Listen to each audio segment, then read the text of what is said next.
కాంగ్రెస్ లో కంచ భూముల చిచ్చు, అధిష్టానం దూతపై ముఖ్య నాయకుడు గుర్రు, ఆదాయానికి గండి కొట్టిందని ఆగ్రహం, మీనాక్షితో తాడో పేడో తేల్చుకునేందుకు సిద్ధం, ఆమెకు వ్యతిరేకంగా అనుకూల మీడియాలో కథనాలు. ఇక వీళ్ళు చేసే ఏం సాగుతలేవు కదా, వీళ్ళు చేసే ప్రతి పనికి కూడా మీనాక్షి నటరాజన్ గారు అడ్డుపడతా ఉన్నారు. అసలుకే కొద్దిగా లొల్లిలు ఎక్కువ ఉంటాయి కాంగ్రెస్ పార్టీలో, అసలుకే లొల్లిలు ఎక్కువ ఉంటాయి.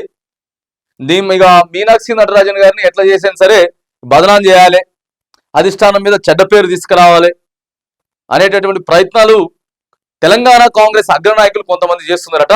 అనుకూలమైనటువంటి మీడియాలో ఆమెకి వ్యతిరేకంగా వార్తలు రాపిస్తున్నారట. మీరు చక్కగుంటే ఆమె ఎందుకు మిమ్మల్ని అంటది? ఎవరు ఎవరు ఎవరు కరెక్ట్గా ఉన్నారు చెప్పండి? మంత్రులలో ఎవరు కరెక్ట్గా ఉన్నారు? ఎమ్మెల్యేలలో ఎవరు కరెక్ట్గా ఉన్నారు? ఇప్పుడేమో ఆమె మీద బట్టగాల్సి మీదేసేటటువంటి ప్రయత్నం. హెచ్సియు భూముల వివాదం కాంగ్రెస్ పార్టీలో ఇంటి పోరుకు తెరలేపినట్టు తెలుస్తున్నది. అటు అధిష్టానం పంపిన దూతకు, రాష్ట్రంలోని ముఖ్య నేతకు మధ్య ఈ అంశం చిచ్చు రేపినట్టు సమాచారం. హెచ్సియు భూముల నుంచి ఏదో ఆశించిన ఇద్దరు ప్రభుత్వ ముఖ్యుల ఎత్తుగడలకు ఇప్పటికే విద్యార్థులు, మీడియా, కోర్టులు తపోభంగం కలిగించాయి. దీనికి తోడు కాంగ్రెస్ అగ్రనేత రాహుల్ గాంధీ తనకు అత్యంత విశ్వసనీయంగా ఉండే మీనాక్షి నటరాజన్ను రంగంలోకి దింపి మొత్తం వ్యవహారాన్ని తన చేతుల్లోకి తీసుకున్నారు. దీంతో మీనాక్షి నటరాజన్ను తన దారిలోకి తెచ్చుకునేందుకు ముఖ్య నేత పావులు కదుపుతున్నట్లు జరుగుతున్న పరిణామాలు వెల్లడిస్తున్నాయి. ఈ ప్రయత్నంలో భాగంగానే ముఖ్య నేతకు అనుకూలంగా ఉన్న మీడియాలో మీనాక్షి నటరాజన్ కు వ్యతిరేకంగా జోరుగా వార్తలు ప్రచురం అవుతున్నాయి. ఎందుకు పంపించారు ఆమెని? మీనాక్షి నటరాజన్ ని ఎందుకు పంపించిర్రు అనేది ఫస్ట్ మీరు ఆలోచన చేయాలి కదా. మీరంతా ఫెయిల్యూర్ అయిన తర్వాతనే ఆమెను పంపించిర్రు. మీరు ఏది పడితే అది చేస్తున్నారని చెప్పి ఆమెను పంపించారు కదా. అయినా కూడా ఇంకా సోయి లేకుండా మళ్ళీ ఆమె మీద బురద జల్లేటటువంటి ప్రయత్నం ఆల్రెడీ ముందే తెలుసు. ఆమెను ఢిల్లీకి వెళ్ళి వీడికి పంపించినప్పుడే తెలుసు ఏమైనా బదనాం చేస్తారు, ఏమైనా ఉండనియరు, ఏమైనా ఇబ్బందులు పెడతారు తెలంగాణ నాయకులు అని చెప్పి తెలిసే పంపించిర్రు. వాళ్ళు ఏ స్క్రిప్ట్ రాసుకున్నారో అదే జరుగుతుంది ఇక్కడ. వాళ్ళు అనుకున్న దానికి రివర్స్ గా జరుగుతలేదు. అరే మీనాక్షి నటరాజన్ గారిని ఆమె మాటలు వింటారు, ఆమెను మంచి అని చెప్తారు అని చెప్పి అనుకోలేరు. ఖచ్చితంగా రివర్స్ మాట్లాడతారని అనుకున్నారు, అదే జరుగుతుంది కదా. ఇగో మొత్తం రాపించుకున్నారట. అనుకూల పత్రికల్లో వ్యతిరేక ప్రచారం.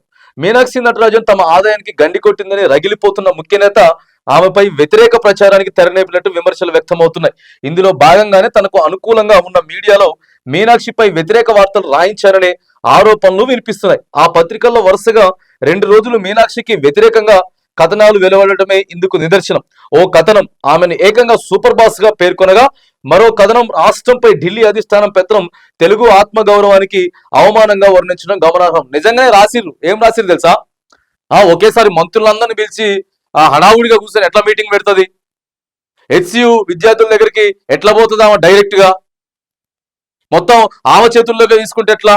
ఇక్కడ కష్టపడలేదా మేమంతా కాంగ్రెస్ కోసం? ఎట్లా రాయించుకొని వచ్చారు? ఎవరు కష్టపడ్డారు? ఎవరండి కష్టపడ్డది?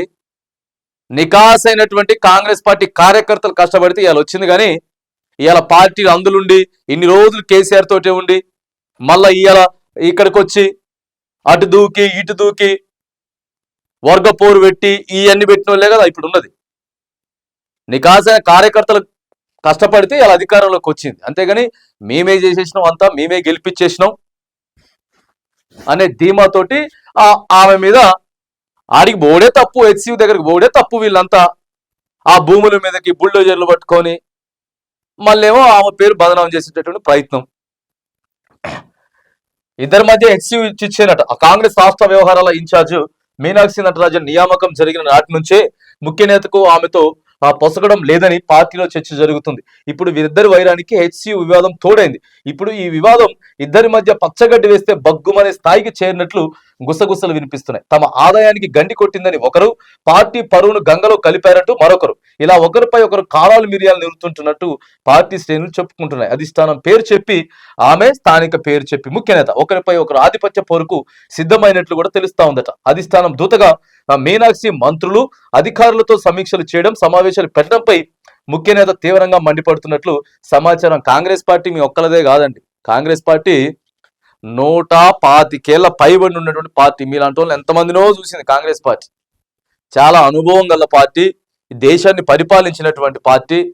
ఎట్లుండాలా, ఏం చేయాలా, ఏంది కథ మొత్తం తెలుసు. ఇక వీళ్ళు ఇవన్నీ కుంటుపడతలేదు వీళ్ళకి.